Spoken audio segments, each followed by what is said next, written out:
Tuhan, saya nggak sebutkan satu persatu namanya karena pagi hari ini saya lihat cukup banyak yang hadir di doa pagi hari wilayah Jawa Tengah.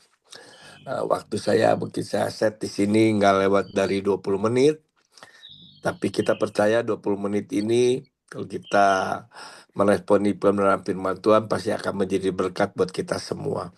Kita perhatikan Bapak Saudara, sesungguhnya ada 4 tipe manusia di dalam dunia ini. Yang tipe pertama orang ini adalah dia takut hidup, takut mati. Nah, orang ini bisa kita ketemui. Jadi untuk hidup itu dia takut. Maka ketika dia ditanya, kenapa kamu nggak berani usaha ini? Aduh, takut rugi. Kenapa kamu nggak sini? Semua takut, saudara. Semua takut. Jadi begitu ada tantangan dia takut. Dan mati pun dia takut. Jadi kalau orang Jawa bilang tuh mundur kewirangan maju di tengah-tengah, mundur kewirangan di tengah, apa dia teh itu pemukim Papua bisa mandek di tengah-tengah gitu. Jadi maju enggak, mundur enggak gitu kan ya. Nah, yang kedua itu adalah yang pertama kan takut hidup takut mati, yang kedua adalah takut hidup berani mati. Nah, hari ini orang-orang yang model begini banyak, saudara. Banyak sekali, ini banyak. Hampir di semua negara, orang ini adalah orang yang mengakhiri hidupnya sebelum waktunya. Jadi dia takut hidup tapi berani mati, nekat, saudara. Karena ada tekanan ekonomi, ada masalah apa, mereka nekat untuk mengakhiri hidupnya sebelum waktunya. Kalau Bapak Bos Saudara baca di Google aja, itu tiap detik di seluruh dunia itu adalah orang mengakhiri hidupnya. Dan hari ini dunia ini udah semakin jahat, saudara. Orang tuh semakin mudah untuk mengakhiri hidupnya. Kalau Bapak Saudara bisa lihat, saudara, ada beberapa tahap, ada beberapa obat yang dikeluarkan dari satu negara, di mana obat itu ketika dimakan 3 kali berturut-turut, orang itu akan mati dengan tenang, bahkan tersenyum. Nah, orang selagi kalau waktu yang dulu-dulu itu orang mau mengakhiri hidup itu sakit, saudara.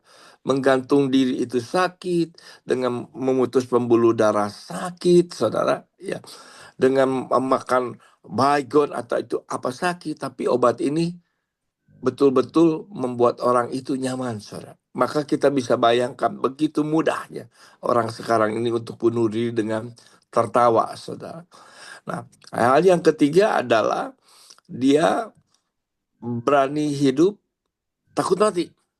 Ini yang tipe yang ketiga, berani hidup takut mati. Jadi hidup itu berani, saudara, tapi mati takut. Nah, saya punya satu teman, waduh, itu orangnya berani, saudara. Usahanya banyak. Dia bilang, gua sih nggak takut hidup. Gua nggak takut yang namanya masalah. Gua nggak takut yang namanya tekanan. Gua berani fight, katanya dia. Maka dia usahanya cukup sukses. Segala usaha dia berani hadapi semua, saudara. Dia nggak pantang mundur. Tapi begitu ngomong kematian, dia bilang, gua paling takut mati, katanya. Gua paling takut mati. Dan berapa belas tahun yang lalu, dia pernah kena serangan jantung, dioperasi, bypass. Singkat cerita, dia itu betul-betul nggak mau pergi kemana-mana, saudara. Nggak mau pergi kemana-mana. Saya bilang, ayo, kamu jangan sampai seperti itu. Saya pernah ajak dia pergi ke Pangandaran, saudara. Pangandaran itu satu kota di Jawa Barat ya, mungkin semua udah tahu Pangandaran itu pantai kecil apa bagus. Dia bilang, kata enggak, saya nggak berani. Saya paling banter berani pergi ke Jakarta. Kenapa? Kalau di Pangandaran itu nggak ada rumah sakit. Maksudnya apa? Saya bilang.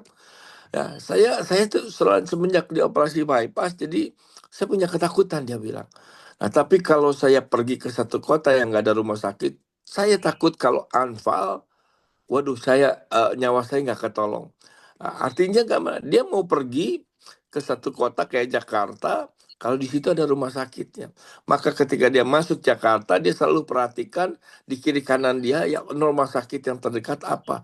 Jadi maksudnya kalau ada serangan jantung dia bisa kata, "Supir, langsung rumah sakit itu. Dalam berapa menit mungkin saya bisa ketolong jiwanya," gitu. Dia prinsip seperti itu. Nah, saya bilang, kalau yang namanya kematian itu nggak bisa dicegah gitu, nggak bisa dicegah. Nah, yang keempat adalah berani hidup, berani mati. Hari ini kita belajar dari seorang Rasul Paulus yang luar biasa, yang dipakai Tuhan dengan luar biasanya. Nah, kita buka di dalam Filipi pasal yang pertama, ayat 21 sampai dengan ayat yang ke-26. Kita akan baca secara cepat. Filipi pasal yang pertama ayat 21 dengan sampai ayat 26.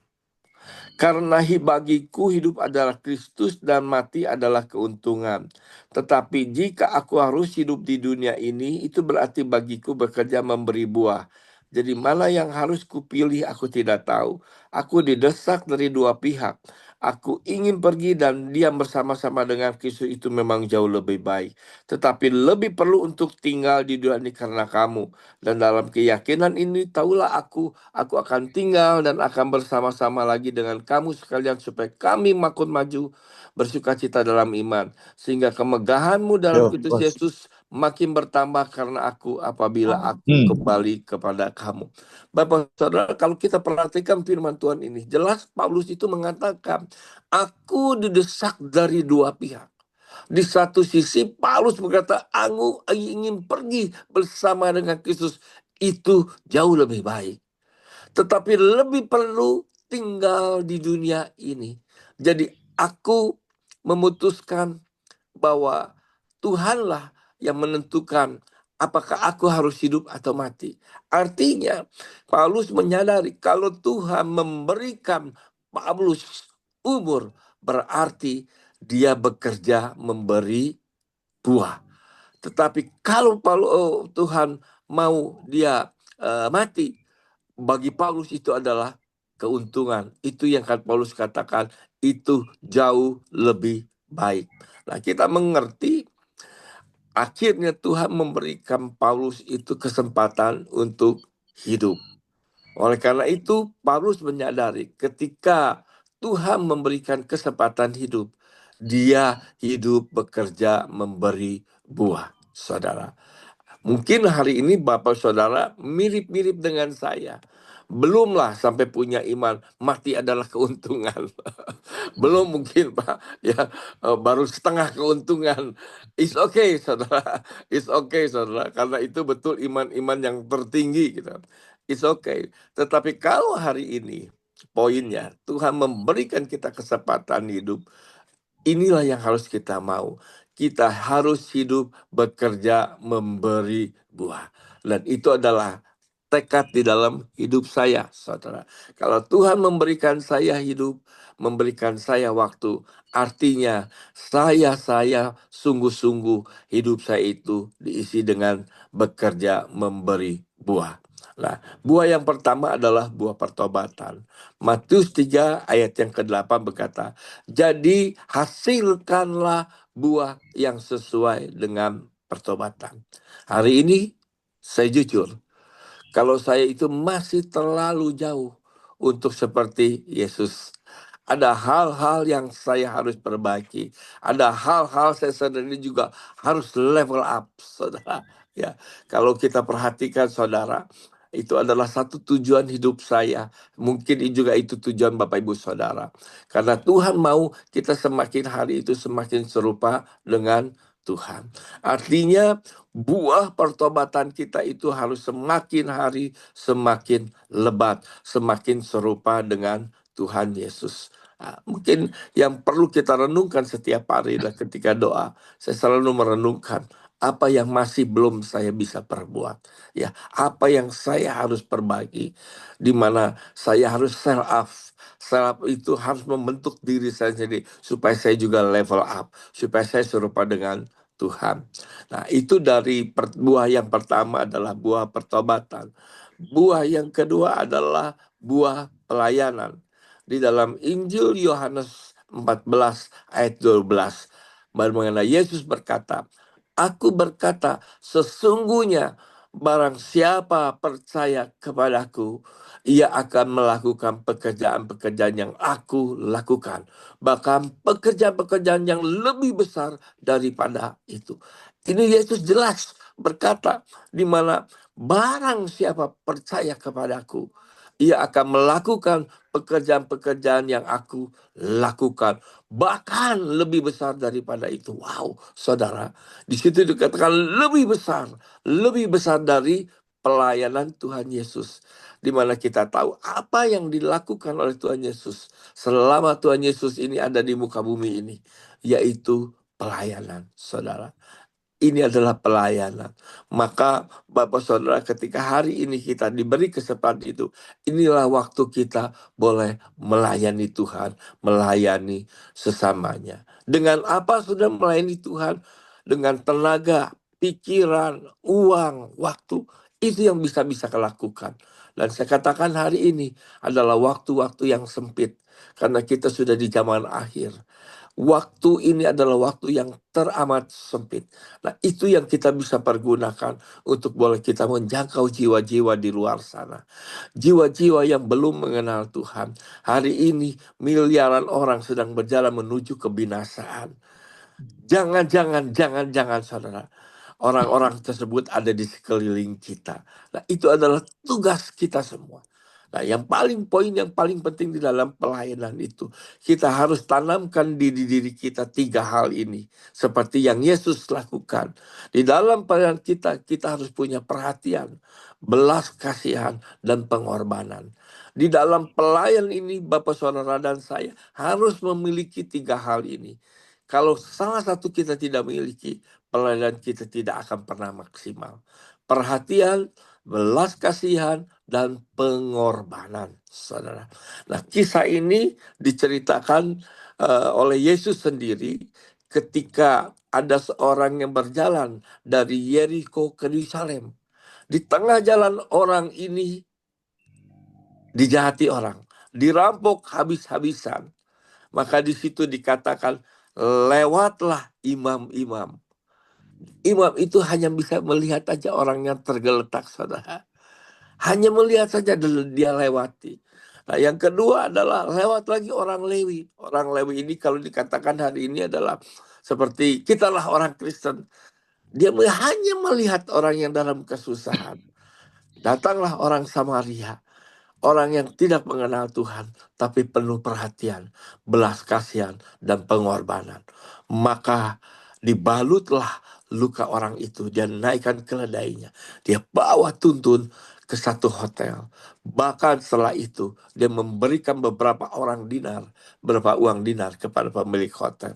Rawatlah dia sampai sembuh. Kalau ada kurang, aku akan kembali. Bayangkan, saudara, itu satu perumpamaan yang Tuhan ajarkan untuk Bapak Saudara. Perhatian, belas kasihan, pengorbanan. Orang Samaria ini juga pasti berkorbanan besar, saudara. Mengorbankan waktu, saudara. Dia harus susah-susah dia naikkan keledai. Harus susah-susah dia bawa dia ke satu hotel. Bahkan di situ dia mengorbankan uangnya, saudara. Nah, itu adalah bagian kita di dalam pelayanannya. Saya kasih satu kesaksian, saudara. Ini juga mungkin yang bisa memberkati kita semua, saudara. Ketika istri saya ada di satu persekutuan kaum wanita yang bukan LOF, saudara. Tiba-tiba pada hari itu malam dia cerita kepada saya ada satu kejadian yang betul-betul kita terenyuh, kaget, saudara. Ketika beberapa hari yang lalu sebelum kejadian, saudara. Biasa ibu-ibu tuh setelah pertemuan fellowship gitu, saudara. Kebiasaan ibu-ibu kan begitu selesai dia buru-buru cari satu tempat yang waduh, yang pasti ada makanannya yang enak, ada foto-fotonya, saudara. Ya itu kebiasaan ibu-ibu, beda jeng bapak-bapak, saudara, beda jeng bapak. Kalau dia selalu cari tempat yang bagus, tempat yang makan, lalu foto-foto lah, saudara. Dia suka cita. Fellowship 1,5 jam, makan foto-fotonya bisa 3 jam, saudara, ngobrolnya. Nah itu ibu-ibu, saudara. Tiba-tiba satu waktu ada seseorang ibu yang kelihatan murung, saudara. Dan itu bukan hal yang biasa, saudara. Karena biasanya ibu ini periang, saudara. Tapi ibu ini kelihatan murung, seperti punya masalah besar. Ada satu kawan dari istri saya melihat itu. Dia langsung hampiri, dia bilang, kamu kenapa? Kok hari ini kamu berbeda? Kamu hari ini berbeda. Kamu ada masalah apa? Dia bilang, enggak. Oh cukup hanya sampai di situ, saudara. Oh ya udah. Ibu ini balik lagi, saudara, dan kelihatan foto-foto. Percaya gak, saudara? 3 hari kemudian kita dapat kabar berita. Ibu ini bunuh diri, saudara. Dia makan obat yang tadi saya katakan. Obat yang bunuh diri. Hanya obat yang kedua, nggak harus sampai ke obat ketiga. Dia sudah meninggal. Dalam keadaan tersenyum, saudara. Tapi dia tinggalkan satu buah surat, saudara. Nah, mungkin hari itu, dengan kejadian itu, maka perhatian saya kepada jiwa-jiwa itu lebih besar. Jangan sampai itu terjadi di chapter kita. Jangan itu terjadi di persekutuan kita. Jangan itu terjadi di mana kita ada. Kita harus punya perhatian. Hari ini dunia ini semakin jahat. Banyak orang membutuhkan kasih Yesus. Banyak orang perlu mengenal Tuhan Yesus. Yang perlu kita lakukan adalah kepekaan, punya perhatian, belas kasihan, dan pengorbanan. Itulah keberadaan kita di wadah FGB MFI. Nah, yang ketiga, saudara, buah apa yang harus kita hasilkan adalah buah daripada Roh Kudus. Sesungguhnya Bapak Saudara, kita adalah orang-orang yang istimewa. Kita adalah orang-orang yang dipilih Tuhan. Orang-orang yang seharusnya berbeda dengan orang-orang di luar Tuhan. Karena pertama apa? Kita punya Tuhan luar biasa. Kita punya Tuhan yang hidup. Bahkan kita punya buah Roh Kudus yang Tuhan sediakan buat setiap kita. Terkadang kita nggak ngeh bahwa itu adalah sesuatu yang Tuhan sediakan dan itu yang berkat yang besar untuk kita. Yang kita bisa nikmati. Ada buah Roh Kudus di dalam Galatia 5 ayat 22-23. Satu buah Roh Kudus tapi 9 rasa. Rasa pertama adalah kasih, sukacita, damai sejahtera, kebaikan, kesetiaan, kemurahan, kesabaran, kelemah lembutan, penguasaan diri. Terkadang kita tidak sadar, sesungguhnya buah Roh Kudus itu Tuhan sediakan untuk setiap kita, untuk kapan saja kita nikmati selama 24 jam dalam satu hari. Di mana kita perlu, itu yang Tuhan sediakan. Kuncinya satu, melekat kepada Tuhan, melekat kepada pokok anggur, maka dipastikan buah roh itu akan muncul setiap saat di mana kita perlukan. Hal yang kedua, kapankah buah Roh Kudus itu kita bisa nikmati? Justru dalam momen-momen yang dalam keadaan tidak baik, saudara. Bukan dalam keadaan baik-baik saja, saudara. Justru dalam keadaan tidak baik. Disitulah momennya kita menikmati buah Roh Kudus, yaitu kasih. Kasih itu kan sabar. Kasih itu murah hati. Kasih itu tidak mementingkan diri sendiri. Mungkin hari ini Bapak-Bapak Saudara berhadapan dengan satu masalah yang membuat tekanan di dalam hidup. Apakah itu di dalam bisnis, apakah itu di dalam keluarga, apakah itu di dalam pelayanan kita, di mana kita butuh kesabaran, di mana kita butuh murah hati, di mana kita butuh pengendalian diri.